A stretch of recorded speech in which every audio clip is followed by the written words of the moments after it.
फूला देवी जी। राधे राधे महाराज जी।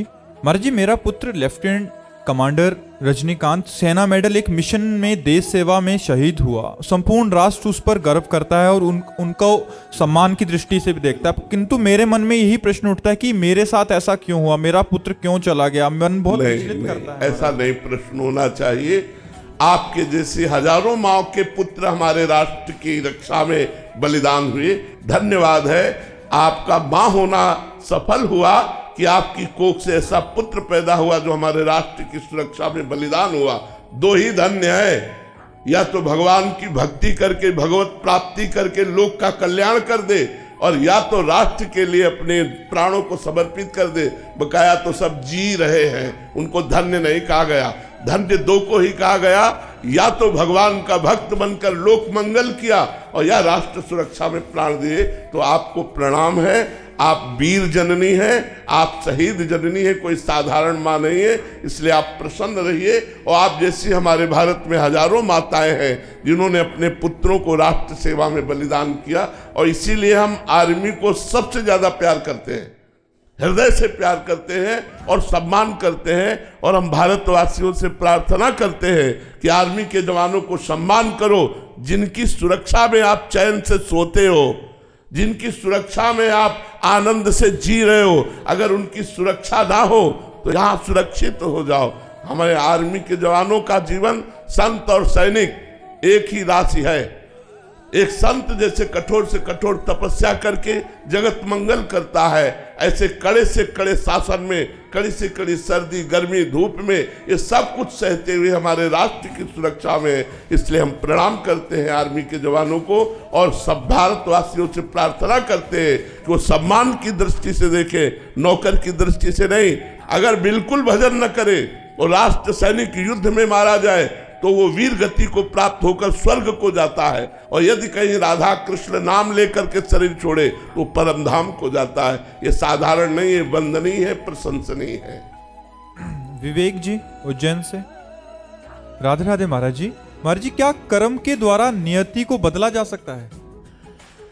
नहीं, जो पहले से निश्चित हो चुका है वो इतना हो सकता है कि जैसे 100 थप्पड़ लगने हैं तो 10 में निपट जाएगा, लेकिन लगेगा।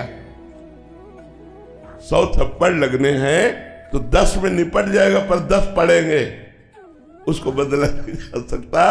अवश्य में भोक्तव्यम कृतम कर्म शुभाशुभम। जो शुभ अशुभ कर्म का परिणाम प्रारब्ध बन करके आया है वो भोगना पड़ेगा। भजन से ये है कि उसका परसेंटेज कुछ कम हो जाएगा और भोगने की सामर्थ्य मिलेगी। बड़े प्यार से निपट जाएगा, लेकिन उसे टाला नहीं जा सकता। नहीं, बड़े बड़े सिद्धों के शरीर में रोग पाए गए। रामकृष्ण परमहंस जी को गले का कैंसर था, भाई जी हनुमान प्रसाद पोद्दार जी को उदर का, बहुत से संतों में ऐसा पाया जाता है बड़े बड़े रोगों से ग्रसित।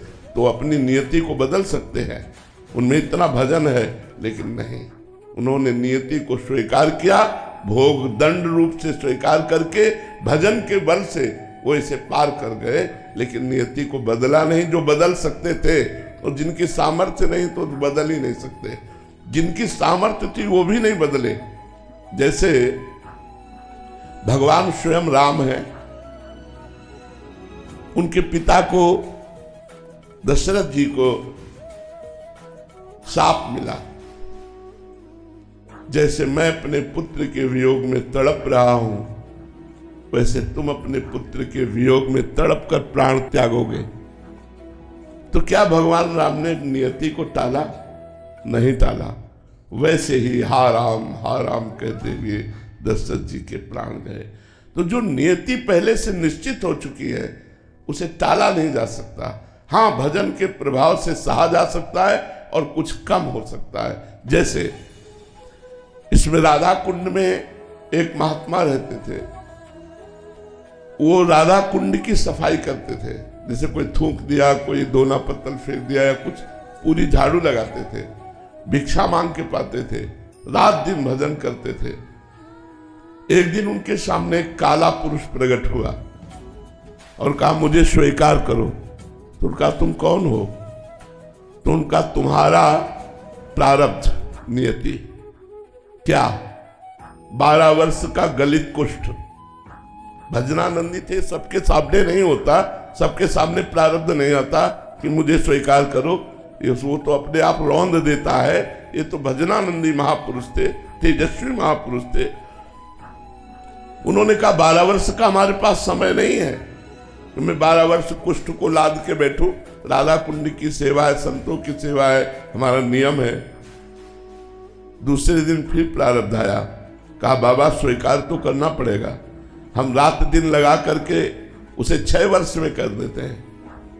उनका 6 वर्ष भी हमारे टाइम नहीं। आखिरी में 1 महीना कहा, बोले हमारे पास 1 महीना भी टाइम नहीं। तो उसने कहा 24 घंटे तो भोगना ही पड़ेगा। बोले स्वीकार है। 12 वर्ष का गलित कुष्ठ 24 घंटे में। कहा मैं 12 वर्ष का कष्ट 24 घंटे में दूंगा, कोई औषधि नहीं, कोई सेवक नहीं। उनका शर्त स्वीकार है।